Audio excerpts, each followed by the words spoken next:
화분들 이 자리, 약 1년 전쯤 이곳에는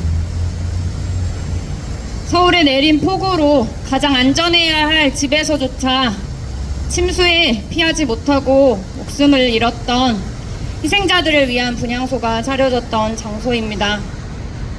기후위기로 갑작스레 폭우가 내리고 극한 호우라는 말을 할 정도로 엄청난 양의 침수로 피해를 입는 일이 올해만이 아니었습니다. 지난 몇 년간 계속됐고 계속해서 언론에서도 그 우려를 전해왔습니다. 올해 일어난 참사도, 특히 오송 지역에서 일어났던 참사도 예방할 수 있었고 대비할 수 있었던 일입니다. 그런데도 대비하지 못했고 제대로 조치하지 못했습니다. 그런데 주민들, 유가족들, 증언들이 나오는 것을 보면 왜 이렇게 다른 참사들과 이렇게 똑같이 닮아있나 또다시 의문을 갖게 합니다. 왜 이태원 참사와 닮아있고 왜 세월호 참사와 이렇게 참사들은 서로 닮아있습니까? 예견된 폭우에도 제대로 예방하지도 대비하지도 못했고 참사 발생 이후에도 수습 과정은 엉망이었습니다. 또 이런 얘기도 나옵니다.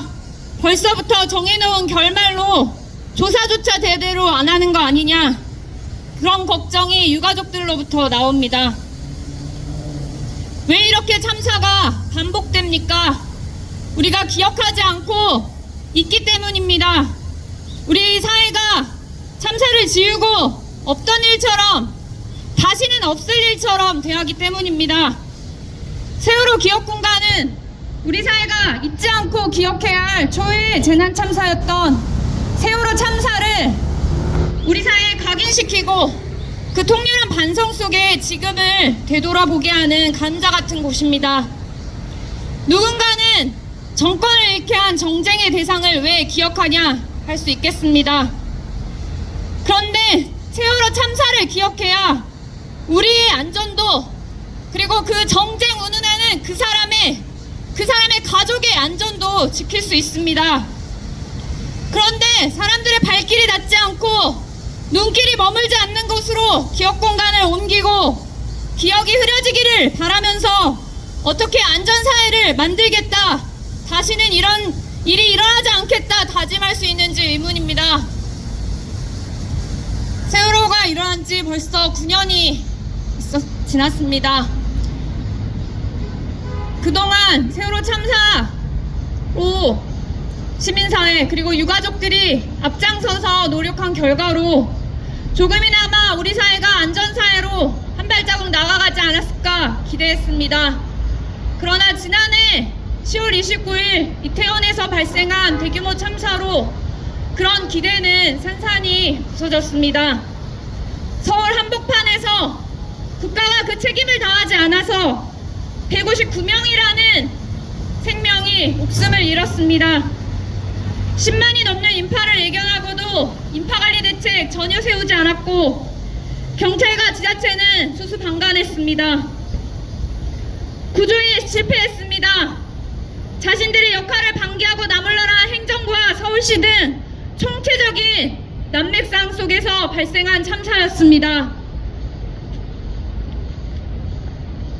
그럼에도 경찰과 국회는 성역 없는 진상규명 실패했고 진상규명을 위한 특별법 제정조차 정쟁법안이라며 제대로 심의조차 하지 않고 있습니다.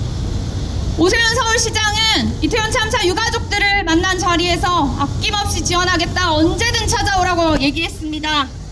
그렇지만 분향소로 옮기는 것도 불허했고 사람들 발길도 닿지 않는 녹사평역 지하 4층 공간을 추모 공간으로 제시하고 2번, 3번 유가족들을 피눈물 흘리게 했습니다. 참사를 대하는 정부 여당의 모렴치하고 뻔뻔한 태도가 여지없이 이곳 세월호 기억공간에서도 똑같이 나타나고 있습니다.